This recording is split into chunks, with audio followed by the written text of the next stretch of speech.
Beating by Deja. Chapter 7. Chaos erupted.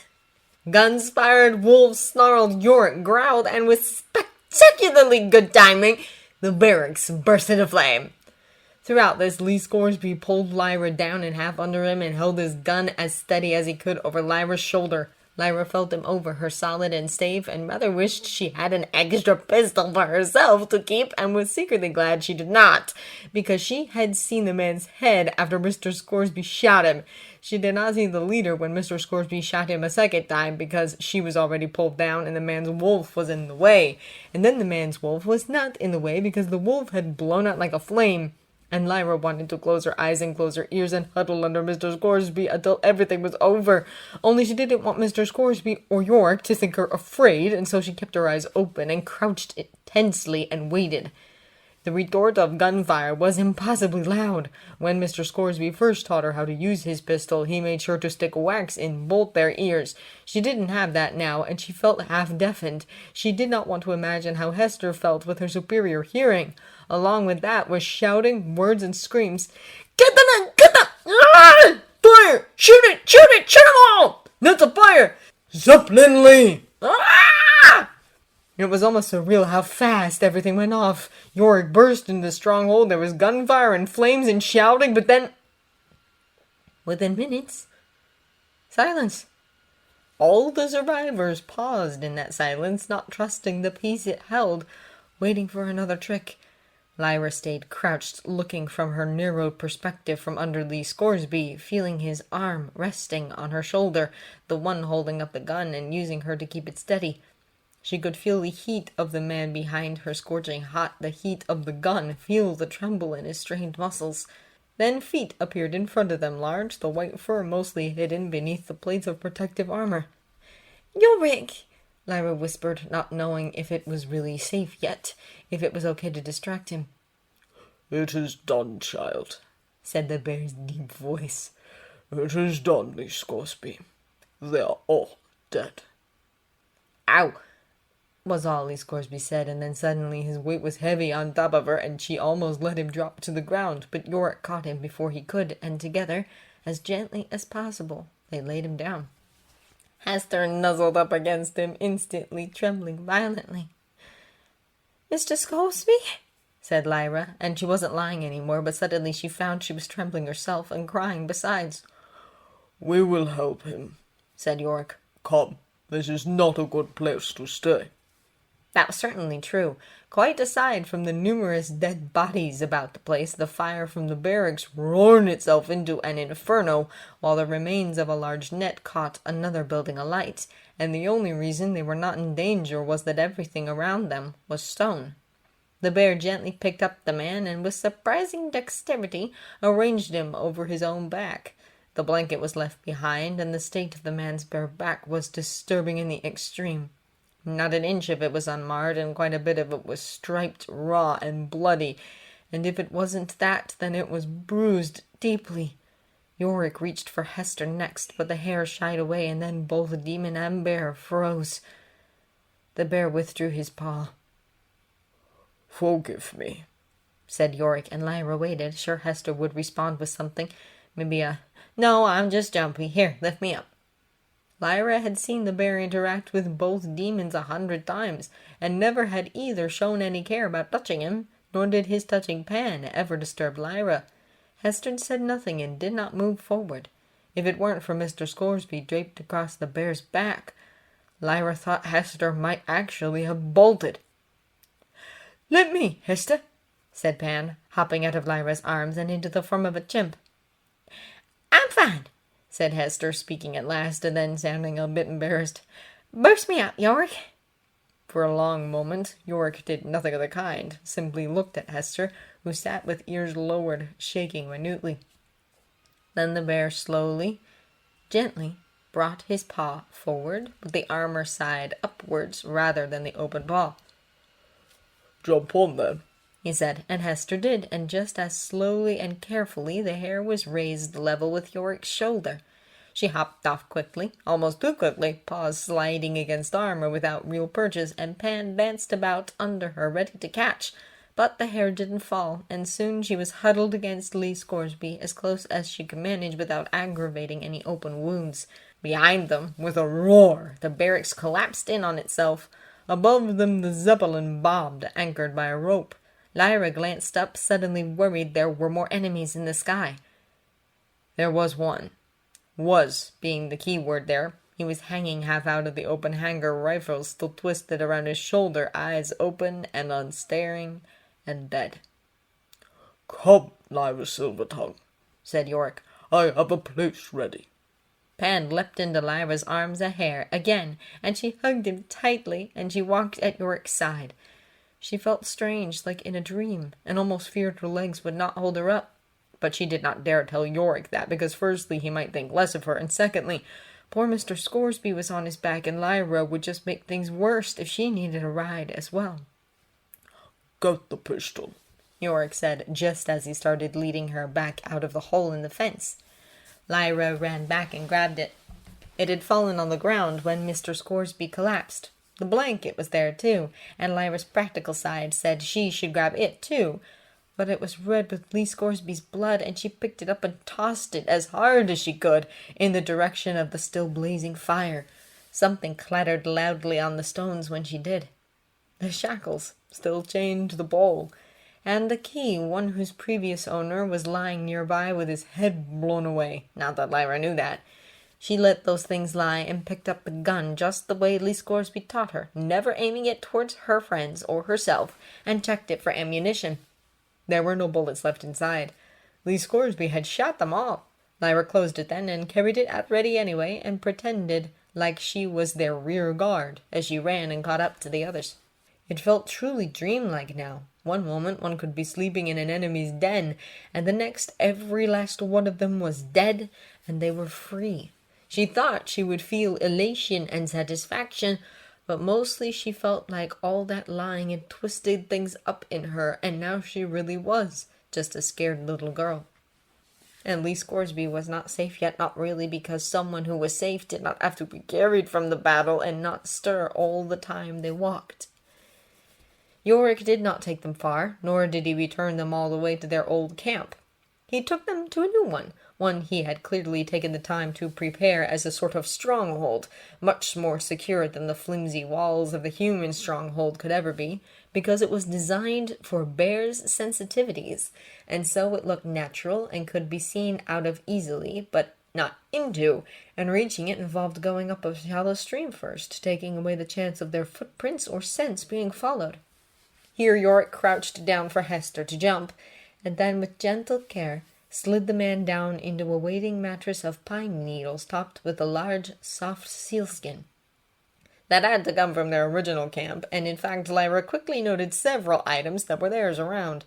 Iorek had been busy. "What can I do?" asked Lyra. "I will take care of Lee Scoresby and see that his wounds are cleaned and bound," said Iorek. He clearly had more to say, but Lyra interrupted, saying, "I can help! I helped you, didn't I? I can apply the blood moss and—" "Lyra," said Iorek, just her name, not even her surname. But it sounded so solid in his mouth that he managed what many scholars back in Oxford could only dream of, and instantly silenced her. Then he continued, "My focus will be on Lee Scoresby as I do this. Every man in that stronghold is now dead, but we do not know if there are others. There may be other dangers. I need you to keep watch vigilantly, and if there is a hint of danger, alert me. Pan?" Here the demon perked up. He was still a hare, perhaps in commiseration to Hester, or perhaps he just enjoyed it. "Hester's ears are phenomenal, this I know, but she is connected to Lee Scoresby, and she will not be as alert as she might be." "I can be as alert as I need to be," Hester said, still huddled against Lee. Iorek ignored that and continued talking to Pan. "I do not know how demons work, if you have the same abilities while in the same form, but I ask you to keep your senses outward for danger, whether as a hare or in whatever form you feel will help the most." "I'll stay a hare," Pan said. "I don't know if my ears are as good as Hester's, but I heard you coming." "Then that will be good enough," said Iorek. "Remember, the both of you, line your eyes and ears and noses outwards. Those men's sentries failed them when they allowed themselves to be distracted and turn inward. We will be smarter. We sure will, Lyra answered determined, and she and Hester arranged themselves within the hideout in a sort of patrol around its edges. Only then did Iorek approach Hester and Lee. Lee was starting to stir, just barely, making soft whimpering noises that would have mortified him were he awake. I need to strip away the rest of his clothing to assess him before I begin, Iorek said to Hester. May I? Helping, Hester said. I don't mind me if I'm jumpy, just helping. Iorek nodded once and then began. Had Lyra turned to watch him, she might have found it almost peculiar how gentle such a massive beast could be, how delicately he managed to manipulate the man so as to best strip him without causing undue discomfort. Lyra did not turn, though, taking her new duty very seriously. Iorek was in the middle of bathing Lee as gently as a mother bear would her cub, and Lee was half waking up and making pained noises when Iorek next addressed Lyra again. He is working. What I am about to do will be painful. He may be disoriented. I have seen bears attack their caretakers in such instances. Perhaps if you spoke, he would hear your voice and understand all is well. For a moment Lyra did not have any idea what to even say. She wondered if perhaps she should try singing, but she had never had people who sang to her, soothing her sleep, and she did not think her own voice would soothe anyone. In the end, she did what she did best. She told stories. She told about Oxford, and the adventures she went on with Roger, and about finding out she had a mother, about finding out she had a father rather than an uncle.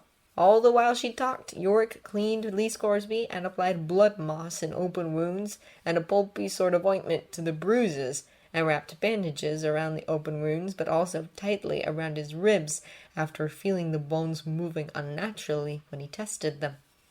Lee Scoresby stirred as he did all this, at first not really coherent, but reacting to the pain and discomfort by pulling away and letting out soft moans and whimpers, and occasionally even a that might almost have been a no, and once a sharper yelp, while Iorek was testing his ribs. As the morning progressed, Lee Scoresby's coherency increased enough that he started gritting his teeth instead of voicing his pain, and by the time Iorek was applying blood moss to his knees, having already applied it to more serious welts, and now finding every instance where the skin had broken up and down the man's body, big or small, Lee Scoresby was with it enough to protest outright. "They're just scratches. They don't need tending," was the first words he had spoken for the better part of 2 hours. Lyra paused in her story, started to turn her head, but remembered her role as lookout and kept her gaze outward.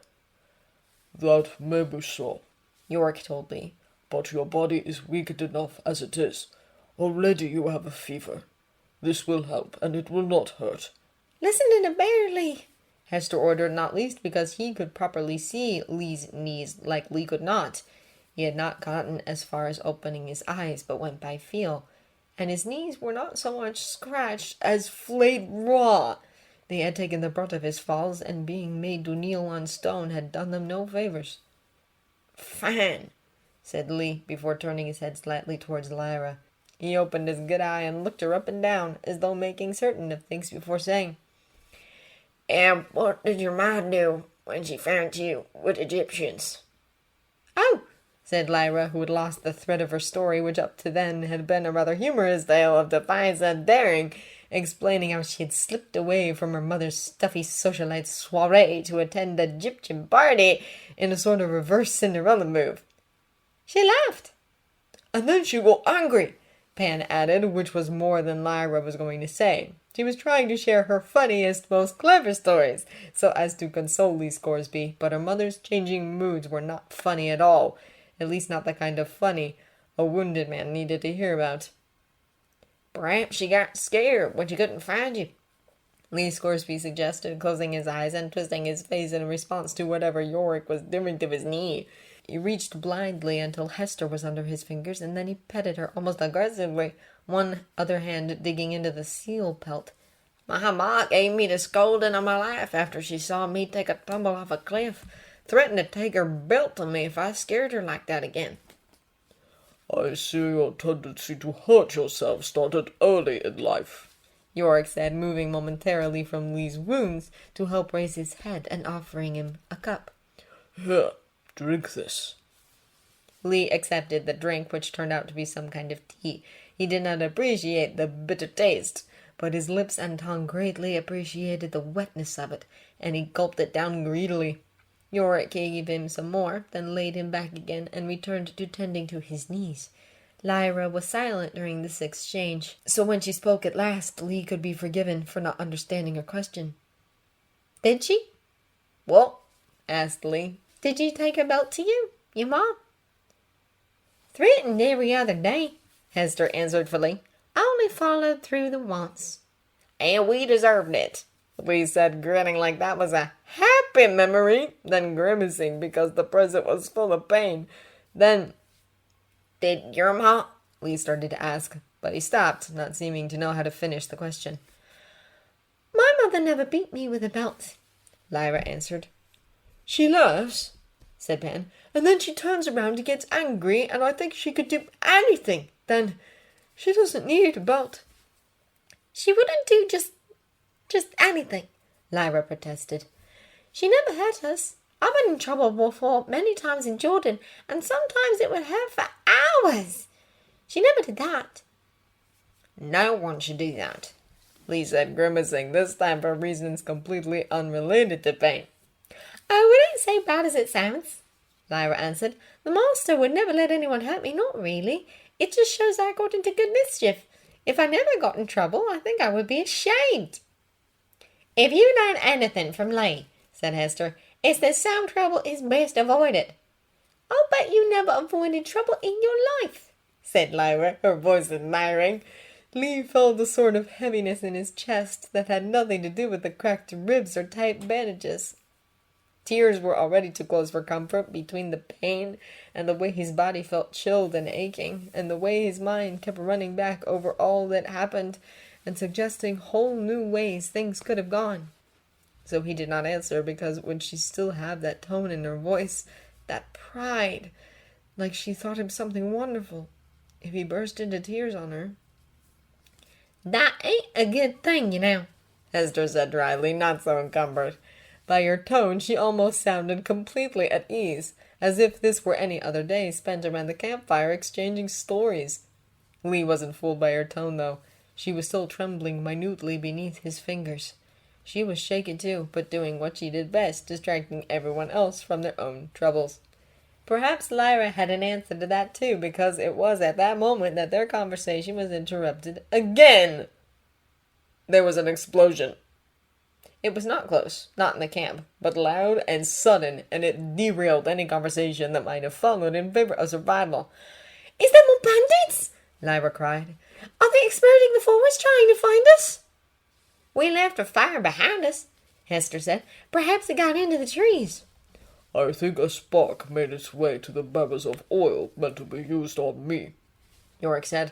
"I feared this would happen. We must be ready to move fast if the forest catches." "Oh!" said Lyra, horrified. "And I thought the fire would help. I threw the sock line into the oven after everyone went running out when the Zeppelin came. It's all my fault." "You acted just as I would have," Lee protested, then towards Iorek, low and serious, as though that would stop Lyra from hearing. "We should move. Fires come on fast. If we had my balloon... But it's no good wishing." "Well," said Lyra, "but we have got a Zeppelin, don't we?" "No, I guess we don't, because we left it by the fire. I guess it will explode next." "I do not like this," said Iorek, but what he was protesting was unclear. "We have to move," Lee insisted again, and he moved to sit up, but instead groaned and dropped back. This was particularly unfortunate, because Iorek currently had him on his back, so as to see to his knees, and really there was no good way to lay him that wasn't aggravating something, which meant his beaten back was what hit the ground. The skin and pine needles were soft, but nothing was soft enough as far as his back was concerned, and he let out a moan in spite of himself. "The wind is in our favor," Iorek pointed out. "The wind might shift," Lee protested, struggling to try and sit up again, and failing his strength, leaving him fast. Lay back, Iorek ordered. I will keep us safe. We keep each other, murmured Lee, doing as ordered in spite of himself. Keep each other. Iorek breathed in deeply, assessing his friend, tasting the air. The world smelled of pine needles and tea and medicine and blood and sickness and friends and, in the distance, smoke.